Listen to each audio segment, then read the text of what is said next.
नमस्कार, मी आकाश आणि मौर्य साम्राज्याच्या इतिहासात डोकवण्यासाठी आज आपण काही इंटरेस्टिंग प्रश्न बघणार आहोत.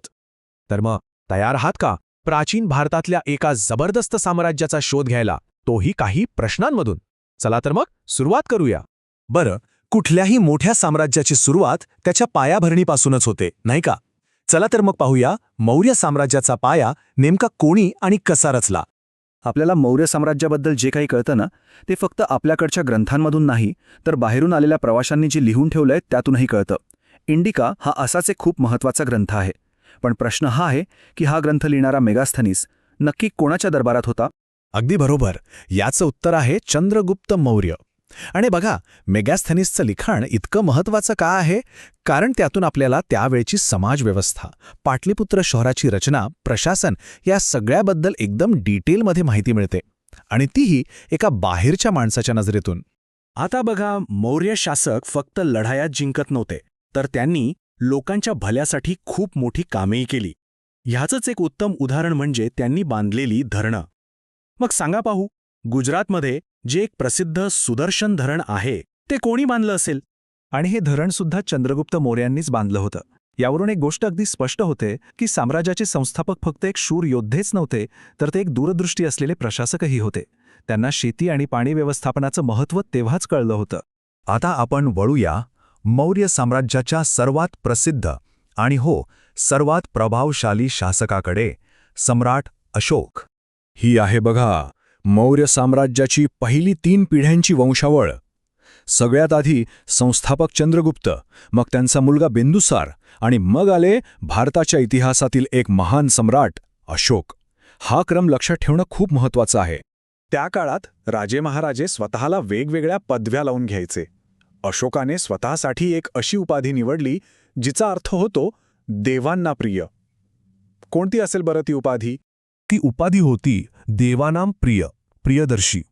म्हणजे बघा, या नावावरूनच आपल्याला कळतं की अशोकाला फक्त एक शक्तिशाली राजा म्हणूनच नाही, तर धर्म आणि करुणेच्या मार्गावर चालणारा, लोकांचा लाडका राजा म्हणून ओळखलं जाण्याची इच्छा होती. अशोकाच्या काळात फक्त राज्यकारभारच नाही बदलला, तर शिल्पकलेला सुद्धा एक नवी ओळख मिळाली. त्यांनी बनवून घेतलेली एक कलाकृती तर आज आपल्या स्वतंत्र भारताची ओळख आहे. कोणतं आहे बरं ते सर्वोत्तम उदाहरण? अगदी बरोबर, सारनाथचा सिंहस्तंभ. जरा विचार करा, 2000 वर्षांपेक्षाही जुनी ही कलाकृती आजही आपल्या भारताचा राष्ट्रचिन्ह आहे. यावरूनच तिचं ऐतिहासिक आणि सांस्कृतिक महत्त्व किती प्रचंड आहे हे लक्षात येतं. आपल्याला माहीत आहे की कलिंगच्या युद्धानंतर अशोकाने बौद्ध धर्म स्वीकारला. पण तो धर्म त्याने फक्त स्वतःपुरता नाही ठेवला, तर त्याचा जगभर प्रसार करायचा ठरवला. आणि त्यासाठी त्याने एक खास मोहीम आखली होती. या मोहिमेसाठी अशोकाने चक्क आपला मुलगा महेंद्र आणि मुलगी संघमित्रा यांना श्रीलंकेला पाठवलं. यावरून बौद्ध धर्माच्या प्रसारासाठी त्यांची स्वतःची वैयक्तिक बांधिलकी किती होती हे अगदी स्पष्ट दिसतं. एवढं मोठं साम्राज्य फक्त जिंकून चालत नाही, बरोबर? ते सांभाळावं लागतं. तर मग आता पाहूया मौर्य साम्राज्याची प्रशासकीय यंत्रणा नेमकी कशी होती. प्रत्येक मोठ्या साम्राज्याला एक केंद्र लागतं, एक कॅपिटल सिटी, जिथून सगळा कारभार चालतो. मग मौर्य साम्राज्याचं ते प्रशासकीय केंद्र कोणतं होतं? तर साम्राज्याची मुख्य राजधानी होती पाटलीपुत्र. पण तुम्ही या तक्त्यात बघू शकता की इतक्या मोठ्या साम्राज्याचा कारभार नीट चालवण्यासाठी त्याची पूर्व, पश्चिम, उत्तर आणि दक्षिण अशा 4 प्रांतांमध्ये विभागणी केली होती. आणि प्रत्येक प्रांताची स्वतःची एक प्रादेशिक राजधानी होती. म्हणजे विचार करा किती सुसंघटित व्यवस्था असेल ती. मौर्य काळ फक्त राजकीय किंवा प्रशासकीय बदलांसाठीच नाही, तर साहित्य आणि कलेसाठीही खूप महत्त्वाचा ठरला. चला, त्या काळातल्या सांस्कृतिक योगदानावर एक नजर टाकूया.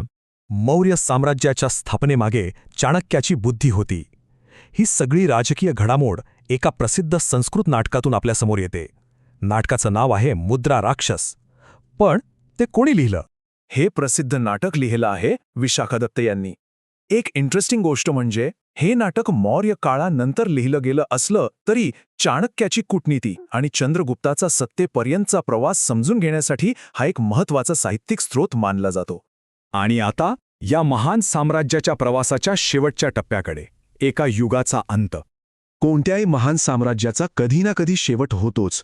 मग मौर्य साम्राज्याचा शेवट कसा झाला आणि त्या शेवटच्या राजाचं नाव काय होतं? त्या शेवटच्या मौर्य राजाचं नाव होतं बृहद्रथ. पण दुर्दैवानं त्याचाच सेनापती पुष्यमित्र शुंग याने त्याची हत्या केली आणि यासोबतच महान मौर्य साम्राज्याचा अस्त झाला.